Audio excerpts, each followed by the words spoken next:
Welcome to Wellness and Dentistry. My name is Dr. Martin Mendelson. I'm a disabled dentist, coach, speaker, and thought leader, and I'm joined by my friend and my co-host, Dr. Kyle Stanley, who's a dentist, tech entrepreneur, speaker, and researcher. And together, we have helped thousands of dental professionals pursue wellness and dentistry, both here on this podcast and also in our two-day in-person workshop called Lightside Live, which will be held in Southern California this coming November 1st and 2nd. So if you're looking for more information on that, please go to wellnessanddentistry.com and you'll find a link to our live course. Now, today, what we're going to be talking about is relationships, the good, the bad, the ugly, what drives positive ones, what can create negativity and reduction in those relationships. And so we're super excited to dive in and talk about that. So how you doing, Kyle? I'm doing good. My relationships are good right now, actually. So Yeah, things are good. yes, they're in a good place. Yeah, So, this topic, you and I had talked about this topic, but really for me, it starts off with a story. And mhm. I heard this story from my first mentor, Pascal Magnier. And I don't know if it's true or if he heard it from someone else or whatever, but I heard this story that there was some gigantic Congress in Europe somewhere. And a guy named Willie Geller was supposed to be the headliner. And for those that don't know, Willie Geller started the biggest lab, high-end kind of group around the world. These are like the best lab technicians in the world, and Willie Geller is their god. Okay, Mhm. he's an older guy. I think he's Swiss. And supposedly, there's thousands of people in the room. They say, okay, and Willie Geller is coming on. A video plays of like things dripping from someone's mouth, beautiful, probably female mouths. There's, water coming down, and there's all this visual stuff, and there's music, and people are like, ooh, wow. And supposedly, Willie comes up and says, dentistry is about relationships. So turn and talk to your friends, and leaves. Yeah, I've And actually heard that story. have you heard that story? Okay, it must I be true believe it then. is true. Yes, I believe it's So people were pissed true. because they paid all this money. They wanted to see how he's stacking porcelain and how he's doing these difficult cases and how you can, all the things that Willie is known for. And I think it's very profound, actually, Yeah. because after being in this business maybe 20 something years since I was an assistant, okay, I was an oral surgery assistant and then went to dental school and then did residency and then, been in practice for many years. What I take away from this business, from this profession, are the relationships. Yeah.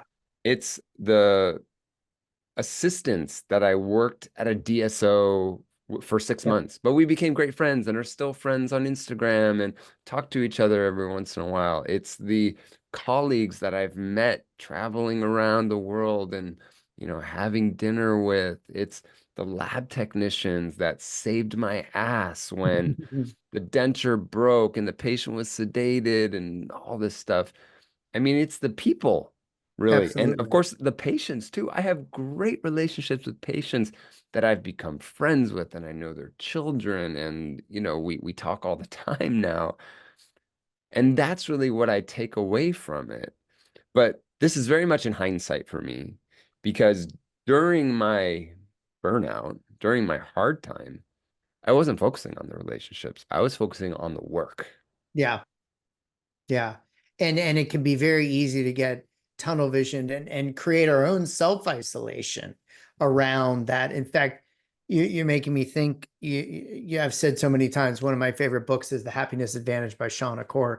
And he talks about the time when he became very depressed, and that the natural human inclination for many of us, most of us, is to kind of retreat and to go Yeah. into yourself. And he chose the exact opposite. And he chose to be vulnerable, as Brene Brown would talk about. And he reached out to people and said, hey, look, and I'm paraphrasing, of course, but I'm having a really hard time. I really need y'all right now. And the response he got from his friends really kind of helped bring him out of his funk, because so it's such an important tool. And I think so many times there's this cacophony of voices in our head, so to speak, relative to, well, I can't admit this, or I can't talk about that, or they're competing with me here, or if, I don't want to give away my secrets, or Mm. whatever the case may be.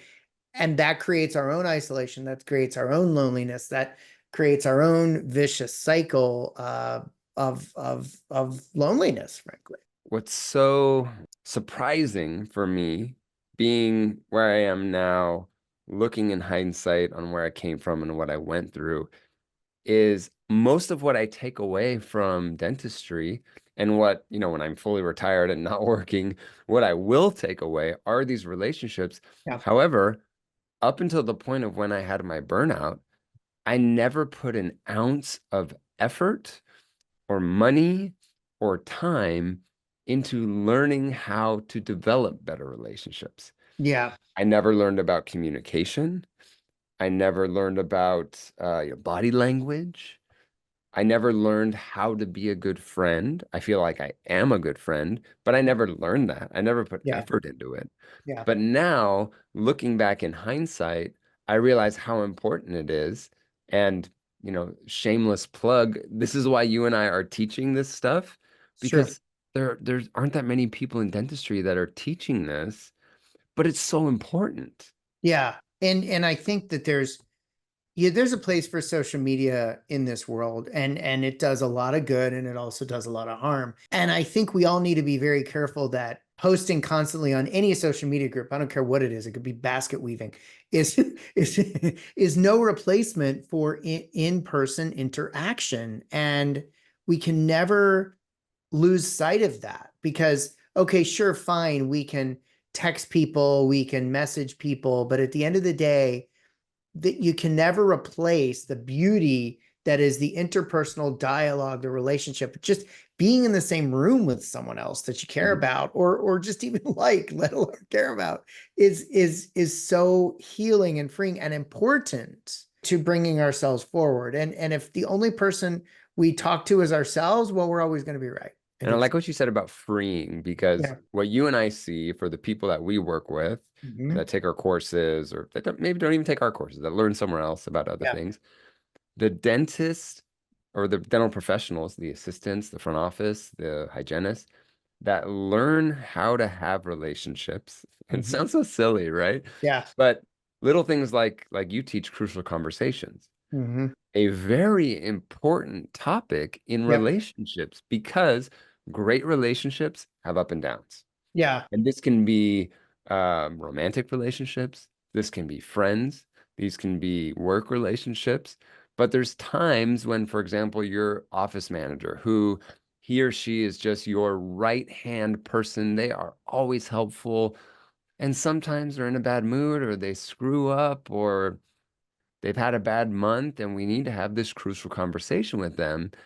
But if we don't have the tools or the protocols how Yeah. to do it, Yeah. we just go on whatever we think we know, and this can worsen that relationship. And from a Oh yeah. business standpoint, when you worsen a relationship and someone leaves, for example, this is terrible. I mean, I heard the other day, I don't want to, don't take this quote word for word, but it was something like, when you lose a team member, you're going to spend 120% of their salary finding and training the new one. Yeah. Yeah. No, 100%. 100%. I think what the thing we all need to be most careful of, myself included, and what I've observed with thousands of people, and not just dental professionals, just people, is we got to be very careful to sit in the curious place, not the assumptive or judgmental place, depending on the situation. And so, I mean, I'll give you an example. You know this, I had hand surgery again in, I think it was May. And one of my dearest friends, like, I didn't hear from him before the surgery. That wasn't a big deal. But I texted him and I was like, hey, came out of surgery, everything went well. He's like, oh, I'm glad, I hope you heal quickly. And I didn't hear from him for like weeks. And this is one of my best friends.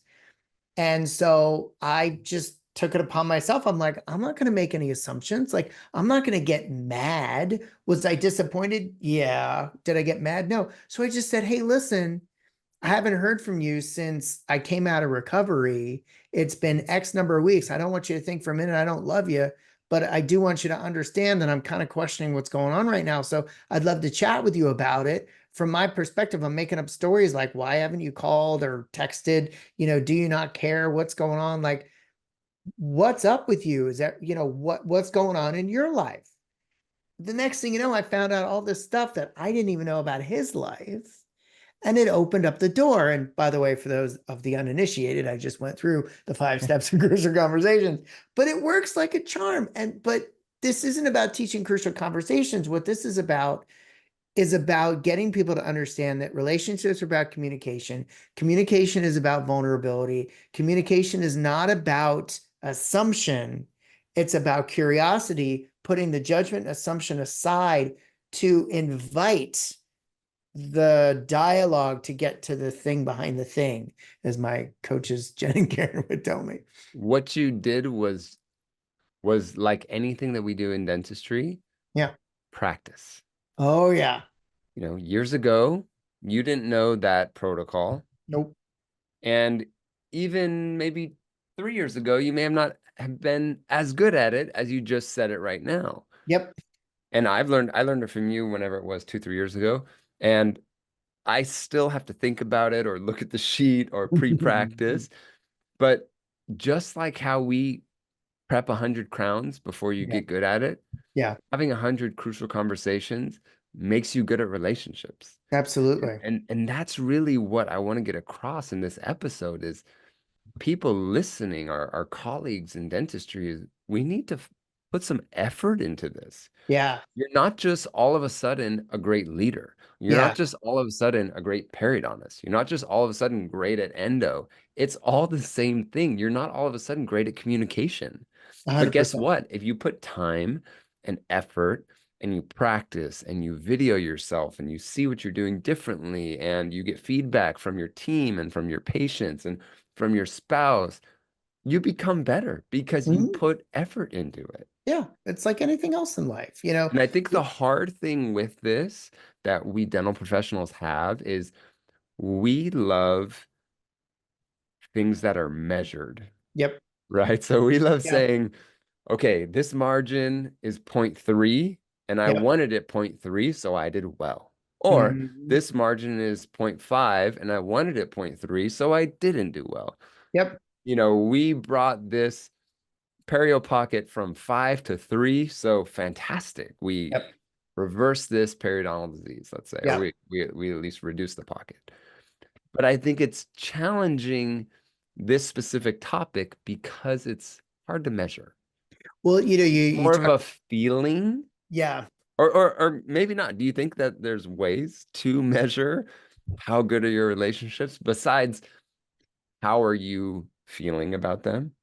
I would say absolutely. One of the things that our colleagues struggle most with, particularly in our current reality, is with team and managing team and leading team, et cetera.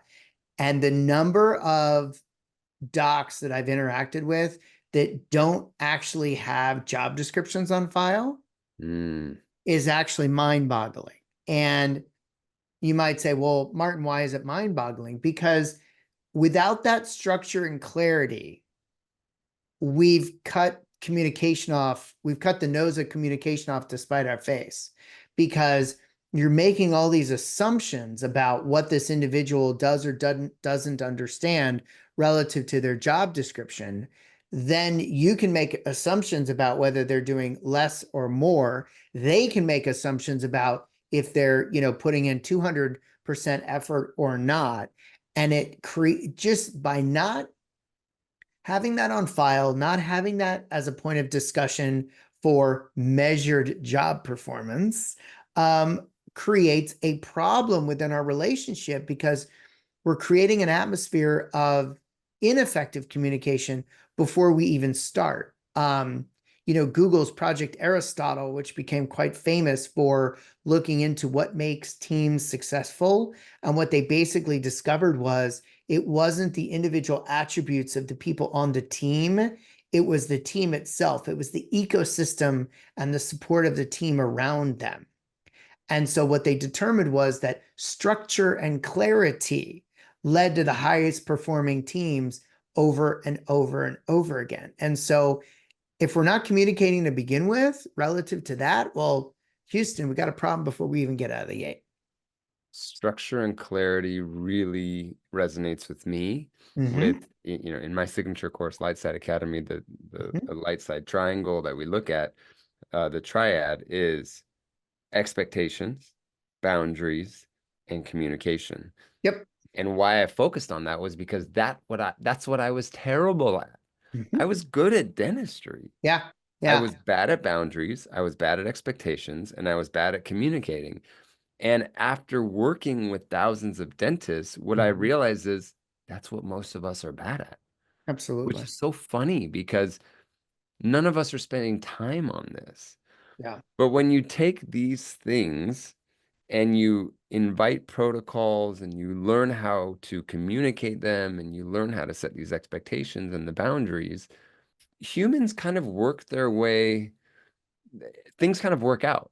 Yeah. It's like, with me, I'm very big on setting expectations about complications with patients. I have a whole Mm-hmm. course on it, and it's something that no one ever learned. Mm-hmm. But once you, first of all, get the mindset Yeah. of how to do this, Yeah. you change the mindset, you get some of the scripts, Mm-hmm. you get it in your vocabulary, it rolls off your tongue. You set these expectations, and patients thank you for Oh, setting these 100%. expectations, for being honest with them. You get deeper relationships with your patients, more trusting, and to turn it on its head so that the dentist listening will like perk up, this usually means higher case acceptance, Mm-hmm. more referrals, Absolutely. less stress. It's not like your complications go down, but the Absolutely. stress and the money involved with these complications goes down. Yeah. And we talked about this, I think it was in the last episode, where when I was in practice, we always were there for our patients. And if somebody had an emergency, we literally had a script which basically sounded like, hey, we very much want to treat you. We're concerned about the pain or the question that you have. We invite you to come in. We're not going to promise when we're going to see you, but we will see you with it at some point this morning, this afternoon. And we invite you to bring a book. In fact, I think you commented last time that the book connotes a longer period of setting. Yes. And not once did I can't say not once, it was extremely rare that anyone ever said anything other than thank you for seeing me. And Hmm. the ones that registered I'll call it complaint, they didn't stick around very long. Um, Hmm. because we were setting the expectation. They weren't okay with the expectation, and therefore they self-selected to be dentally successful somewhere else. And that is how it should be. What you said is so profound to most dentists. When I tell dentists that you are honest, you set the expectation, you even set the low expectation.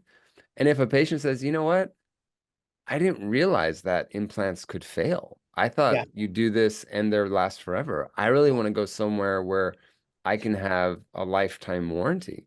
Mm-hmm. You should say, I totally understand. Mm-hmm. I'm sorry to hear that. Mm-hmm. I'd be happy to refer you to the local dental society or the dental school where you may be able to find someone else.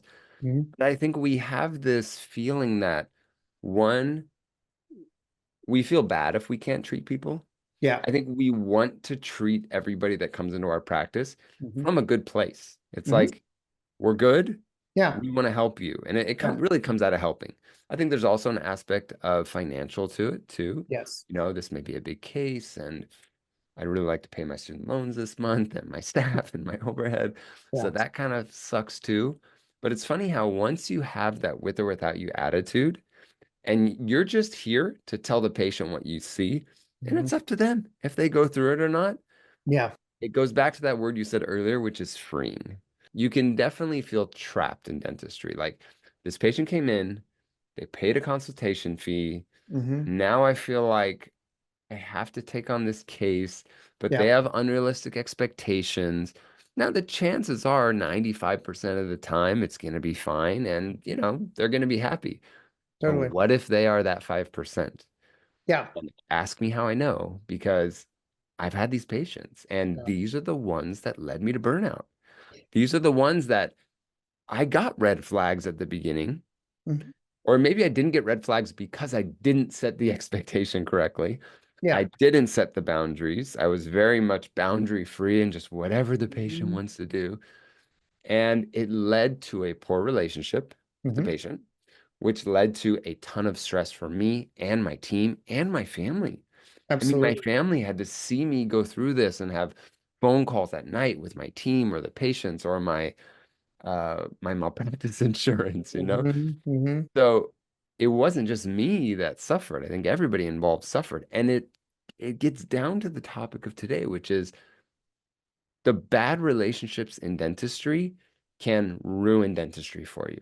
Oh, 100%. But having great relationships in dentistry can make it such a joyous occasion to treat patients and manage team members. Absolutely. And look, at the end of the day, and this maybe could is maybe even a good pivot point to talk about collegial relationships. But at the end of the day, there's more patients to go around than any one of us could ever treat individually. And so to walk around with a mindset of I can't allow this patient to go, and whatever that means, Hmm. or whatever way that shakes out, because what if? Like, no, stop. There's not a what if, because unless you're in some type of extremely rural area, which of course happens, but that's very much the minority. Hmm. There are plenty of people to go around. And so when we have that underlying fear, not only and by the way, what how do you think our team interprets that? Right? When they see that behavior, what message are we sending to them?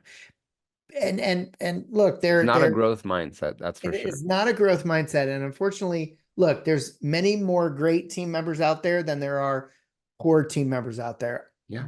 While at the same time, we can also say that if you have a couple bad apples in your bushel, in your basket, and they see that behavior, what kind of message do you think that you're sending to them that they can take advantage of you too, which Hmm.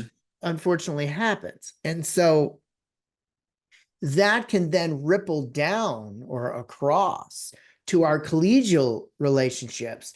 A fear starts to percolate inside us that we can't share what's going on. We can't talk about best practices, when the reality is that we need to, because it's for the betterment of everybody Yeah, that was definitely early in my career. I was very much in competition yeah, with other dentists in my city. yeah, I was very jealous, especially of dentists that were maybe 10 years older than me, were much more established, yeah. had a bigger name, were charging Mhm. more, whatever. They had better social media. Yeah. And what I realized was, so there's either 40 or 50 dentists in my building. Okay, not in my county, not in my city, not on the main street. In my building, Yeah. there's over 50 dentists. I think it's 52 if last time I checked. And we're all doing okay. Yeah. Yeah.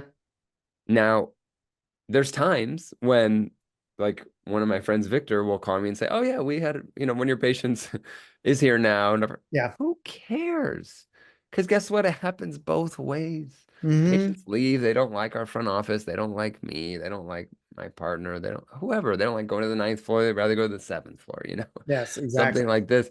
But you know what has been so nice over the last, I would say, maybe 5 or 6 years, is especially in LA, that a lot of the LA dentists that I know that are kind of more on the higher end, more quality focused, we're all friends. Yeah. We're all friends. And many of us went to the same school or we've taken the same courses. Hmm. But yes, there's competition, right? Sure. One person over the Yeah. other. But yeah, there's whatever, 13 million people Yeah. in greater LA, right? There's 100%. enough people to go around for dentists. Yeah. Even a super saturated, one of the most saturated areas in the world, I would argue, Hmm. we're all still doing okay. And it makes it so nice to Yeah. have a community that you can count on. For example, in my building, when I was practicing more, if your handpiece broke, You could go down the hall Yeah. and go to your friends and say, hey, do Yep. you have an extra handpiece that I can use for today? Or I remember there were times when people, we have an endodontist down the hall who does implants, and his implant motor broke. And he Hmm. came and borrowed our implant motor. We weren't doing Yeah. implants that day. So yeah, of course, no problem. Exactly. And it's Exactly. so nice to have that. Hmm. And so That's the relationships that are so powerful, even with your competition. it is, and let's give grace and credence and credit to negative uh, experiences that our friends and colleagues listening have had before. I've had There, negative there, experiences too. yeah, there are things that happen in life that just suck. Let's just call it what it is. And so in my coaching program, there were several key principles. One of the key principles I love is the principle of assumption. And it's really changed my life. And I don't use that phrase lightly because basically it goes something like this.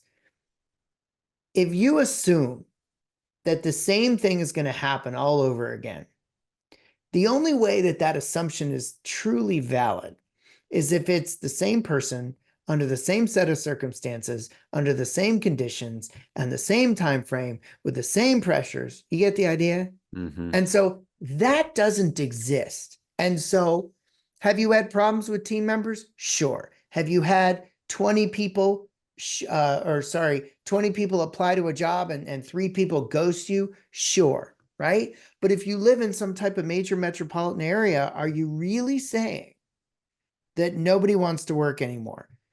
What you're sharing is that you've had experiences with 10 individuals out of 2 million Yeah. that do not want to work. Okay, great, right? And at the same time, the science is clear. We've talked about positivity before. When we're sitting in that negative space, we're not processing properly. We're not seeing opportunity properly, et cetera. So this assumption thing that just because I had, a bad experience with this patient for this procedure, it's going to happen all over again. Or, oh my gosh, here goes my day. And within the confines of relationships, well, I confided in my colleague about XYZ and they stole my hygienist. Okay, well, is that going to happen again? Probably not. But if it were to happen again, how loyal was that hygienist to your office to begin with? So this assumption thing is huge. Absolutely huge. As you're talking, it's making me think of the circle of influence Mm, from Stephen Covey, yeah. which I think we've talked on the podcast before, but I think it's an important topic to discuss, which is focusing on, it kind of goes back to we did a episode on control, what you can control, Hmm. what you can't. Yeah. And it goes back to that. And I think of that because politics are very much in the world Yeah. right now. Yeah. And a lot of people focus on politics a lot, right? Hmm. Because, you think, it's going to impact me here and here and here. But I would argue that once you vote, forget about it Yeah. because you can't control it. Yeah. Focus on what you can control. What can you control? You Hmm. can control the courses you take, where you work, how you spend your free time, your habits, Hmm. who you vote for, what you buy. Hmm. And so many times when you and I are traveling all over the world and talking with different study groups, you hear things like, nobody wants to do elective treatment because of the Yeah. economy. You're Yeah. up here talking about veneers, Kyle, and you're talking about orthodontic surgery and implants. And you know what? In our small town, no one can afford that. No one Right. wants that. Or dental insurance doesn't reimburse me enough. These are things you can't control. Nope. Right? We can't control how much dental insurance is. It can be shitty. Yep. And you can feel like you do all this work. What can you control? You can control what insurances you're in network with. Hmm. Yeah. You can control how you communicate to patients about their insurance and set those expectations. Yep. Little things like my town doesn't have people that want to do comprehensive treatment plans. I Hmm. mean, you've heard this a lot, especially coming from Spear. Oh yeah. And, Frank Spear and John Coyce, they're very much comprehensive, Hmm. interdisciplinary. Seattle Hmm. Study Club is the same Yeah. way. And there's a lot of show dentistry happening on podiums Sure. that us quote unquote normal people say, Well, yeah, that's cool that they're doing ortho and perio and veneers and they're raising the vertical, but in my town, people don't people don't do that. Yeah. How true is that? Well, and as a side note, because I can't help myself, because I did live in those halls for well over a decade, and having heard these lectures each dozens of times, maybe more, the thing that I came to, and I think this is a metaphor for life, even if you're not doing these kind of cases, what is it that you can take away from the treatment planning process, from the Mm, sequencing process, I like from that. the thought process? I don't care that you're not going to embark on a comprehensive rehabilitation case. However, that doesn't preclude you from thinking comprehensively, thinking completely to avoid other challenges down the road if that patient decided to go more forward with a given case. So for me, and this is my personal clinical bias, a comprehensive case is nothing more than the culmination of many different micro steps. And thinking about it in totality is what's actually going to set you free more than anything else, because you're going to create cases that are your favorite topic, more predictable. So I couldn't help myself for getting on my clinical I soapbox there. really like that. It's Yeah. for some reason I've never heard someone talk about that. That it kind of goes back to, the joys in life are the journey, not the destination. It's kind of the Mhm. same thing with treatment planning, right? Mhm. It's almost Yeah. like do it for the process, not Yeah. for the final treatment plan. Even if Correct. the patient says, I don't want to raise the vertical and all of Yeah. that. Okay, well, let's focus on the perio aspect then, and let's just save Exactly. your teeth. Yeah. Maybe we don't It's have to completely change how you talk and how you yeah. look, but let's save your teeth from a health standpoint. And Yeah. you did go into one of my favorite topics, which is predictable dentistry. Yeah. Yeah. And the quote that I like to say is, don't stress about the things you can't control, Yes. but if you can control it, then control it. Yeah. And But so that goes back to, I'll give specific examples in dentistry. yeah. If you are worried about D-bonds Hmm. on your inlays, on your crowns, learn how to bond Yeah. and do it well and use rubber dam and everything else that's backed by science. But don't sit and complain that the crowns are coming off if you haven't put effort into controlling it, into Yes. making it predictable. Absolutely. Absolutely. And it's kind of funny because we talked about a number of topics within the guise of relationships, but how ironic is it that really what we're talking about in totality is pretty much mindset. Yeah. I mean, that kind of is what it is, because if you go into any situation that maybe isn't going so well, and you come in it from a mindset that they did this to me on purpose, or that I'm a horrible dentist and I failed, or that nobody wants to work anymore, or that they're trying to take advantage of me just like Susie or Johnny did last year, that's affecting your relationships. That's affecting your Hmm. communication. It just came to me. I'm like, because I'm sitting here processing myself, talk about mindset, and I'm like, I thought we were supposed to be talking about relationships. I'm like, well, we are. And listeners, sometimes we get off topic. Yes, that Yeah. happens. Yeah, I don't even know if we are No, necessarily. no, no, it's not. But you and I like to talk, and we have a lot to say, Yeah. and we have protocols. And over the years, it's so funny how they all relate. Oh, I 100%. used to think how they were all separate. It was like, if you're in a course, you do this protocol, and Mhm. then a different course, you do this one, and a different one, you do this one. But when you bring in to account, I love you always use the word totality, the totality of dentistry. Yeah. When you're talking about business, you're talking clinical, you're talking relationships, communication, they're all intertwined. And I was just looking at this quote that I just said before. Don't stress about the things you can't control. Yeah. And if you can control it, then control it. Mhm. Let's talk about that first part. Don't stress about the things you can't control. That goes to relationships. I think of even patients that can't afford something. Yeah. I used to really stress on the fact that I would give a patient a treatment plan and they would say, I can't do that. hmm That's something I can't do. I felt the need to then, okay, well, let's change the treatment plan and let's Yeah. do this and that because it came from a good place. I really wanted to help this person. I really wanted to treat this hmm person. I really wanted to improve their life in some way. hmm But if the treatment plan I gave them is the correct diagnosis and hmm treatment plan, Yep. it's not my responsibility for them to be able to afford it. Correct. And Yeah. similarly, when you have team members that, like you said, sometimes you get the bad apple in the bushel, if you can't control it, Yeah. then don't worry about it. Yeah. You let them go or something. But if you can control it, then control it. And that takes effort and that takes time. Sometimes that takes money. And that's why I love what we do with Lightside Live is because hmm we're taking a lot of people come in with a different mindset, going back to your topic of Yeah. mindset. They come into that specific course with a different mindset. We usually change their mindset on many things.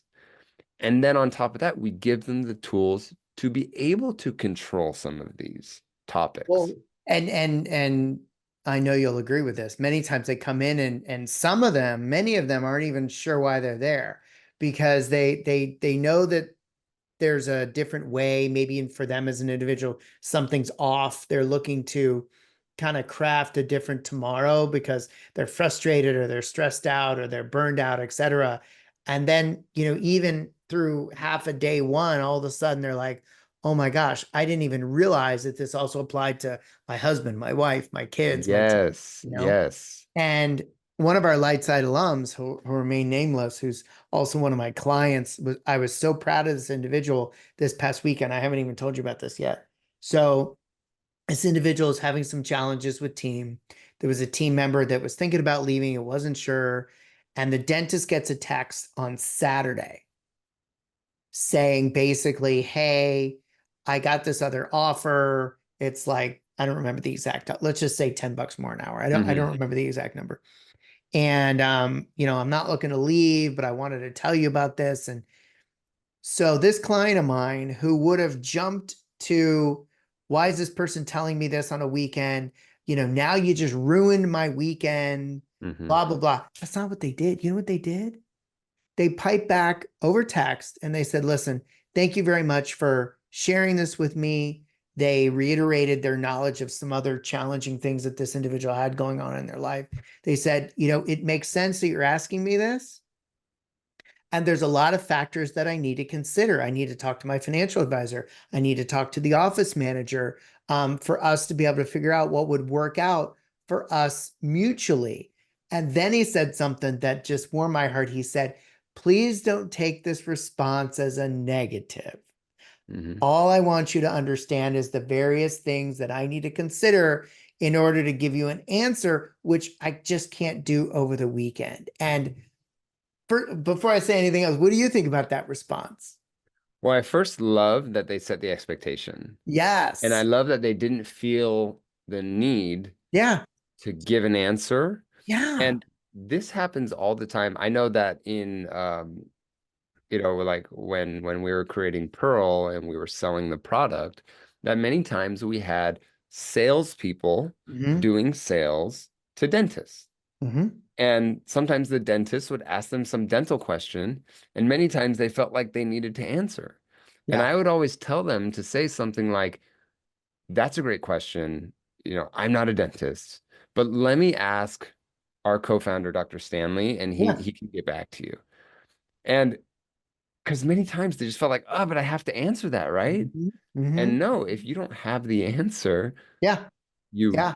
show the humility and say, I don't know if I can make that, or I need to Yeah. research something, or I need to look at Yeah. something else, or like you said, I need to talk to my financial advisor, other people. Yeah. Let me get back to you on that. And I by the love that there way, was a boundary set too. yes. And so I talked to my client about this. I said, how did you feel after you gave that response? And he said, I was able to enjoy the rest of my weekend. I was like, good Good for for you. them. And what ended up happening, by the way, this had a good ending. The team member stayed, and because the doc was open-minded and in a positive frame of mind, because he wanted to keep this individual and he was pretty sure the individual wanted to stay, Mm, they then countered with some other stuff about, listen, we would like to do this for you and with you, and with higher compensation comes higher responsibilities. What are your yep. thoughts about altering your schedule? What are your thoughts about being able to do this or being able to do that? Blah, blah, blah, blah, blah. And the individual was like, great, I can do that. And now everybody's happy. For me, was such a master class in how you can change, grow over time and not approach these relationship challenges from a judgmental negative place, but from a positive place. And it doesn't have to be a team member. Let's say you send a patient to a specialist or vice versa, you send it back, and the patient says that your colleague, your opposite colleague said XYZ. Well, you don't know they said that. Hmm. And you don't know what context they said it in. You don't know any of that stuff. So Hmm. instead of calling that colleague up with guns blazing, as the phrase goes, why not call them up and go, hey, I want to talk to you about this. The patient shared X, not really sure what they meant by that. And I wanted to touch base with you. Like, what a completely different way to handle that situation. Yep. So, That's great. yeah. Yeah, it's this topic of relationships is so important. Mhm. And I think that when anybody listening to this is not doing dentistry anymore, is not going to congresses anymore, and not going to meetings, and not doing CE, and doesn't have a license, I think they'll look back on their time in dentistry Mhm. and think about all the great people that they met, Mhm. the great people that they spent their days with, whether that was patients, team. I have like implant reps that are great friends of mine, Yeah. or people, companies that I've worked with, with my AI company too, people that Mhm. I've met, just people that are really dear friends of mine through the dental world. And that's what I think is so special about this profession, is that we can make relationships with people that last a lifetime. Oh, It's more 100%. than teeth. Yeah. Yeah, 100%. I've heard, I mean, I know I've heard Dr. Spear say so many times, some of his closest friends that he's made within dentistry in particular over the years are individuals that he's met at CE courses. Hmm. Not, and he's not even saying the ones he taught at. That's, Yeah. I mean, Frank Spear wasn't born from the womb as Frank Spear, right? Well, technically he was, but you know what Yes. I mean. So, but that's true with any luminary, right? Like there's a journey to get Yeah. where you are in that current time today. And so it goes to the whole concept of like-minded individuals, soaring with eagles, not flocking with turkeys, as Walter Haley used to say. Those kind of things. Because there's a lot of like-minded people within our profession, and there's also a lot of people that aren't like-minded, and both are okay. And Hmm. so it's just a matter of finding your tribe. And I was watching a Netflix documentary on blue zones this past week, Yep. and so they were comparing all the different blue zones of Loma Linda, Japan, Southeast Yeah. Asia, like all the Greece. different, yeah, Mhm. Greece. And one of the commonalities was actually community. And so Yes. for some it was faith-based, for in Japanese it was um the the phrase that starts with an I that just flew out of my head. Ikigai. Thank you. About Hmm. passion. Hmm. So it wasn't necessarily faith-based, but it was Hmm. it was purpose-based. Yeah. And so that's a huge commonality. Yeah, they had plant-based diet. Well, actually, their diets varied, actually. They weren't Yes. all plant-based. But the community thing was really important. So, look, if you haven't found your people yet, Yeah. keep looking because Hmm. they're out there. They really Yeah. are. Well, great. So, I think this was a fun discussion, yeah, an important discussion. yeah. And I hope that it changed some people's mindsets that were listening today. Talk about the importance of relationships, how we can spend time and effort and money to make these better. And Mhm. why I would encourage you to do that is because that's where most of my stress came from. Yep. It didn't come from my clinical work. Mhm. It came from bad relationships I had with team members that led to litigation, bad relationships that I had with patients that sometimes led to litigation too, Yeah. and bad relationships that I had with friends and family because of the stress I was having in the practice. Yeah. had I focused more on that, relationships is one of the letters in one of the acronyms that I use for daily habits, which is dreams, Mhm. diet, relationships, exercise, appreciation, meditation, and sleep. And it's it's kind of in the center because it's so important. Yeah. So thanks everybody for listening today. We would appreciate this if you could write us a review. If you could write us a review, that would mean a lot. We don't ask for very many things from you. We try to give you guys a lot of free content with this podcast, but we would love a review. If you think it's good, write something or send this to a friend. If you've got a colleague or a friend or a team member that you think this could benefit them, send it to them. I know when I have friends that send me podcasts, I listen to them. I save Mhm. them, I download them, and listen to them Mm. rather than just hearing about a random one. Lastly, if you haven't signed up for Lightside Live, the signups are happening. We just had another one the other day. So it's filling up. Make sure you sign up. Go to wellnessanddentistry.com, go to our links, and you'll see the link for Lightside Live. This is our 2-day in-person workshop with me and Martin and colleagues from around the country. It's really going to be a fun one. So thanks everybody for listening to this episode of Wellness and Dentistry, and we will see you next week. Take care.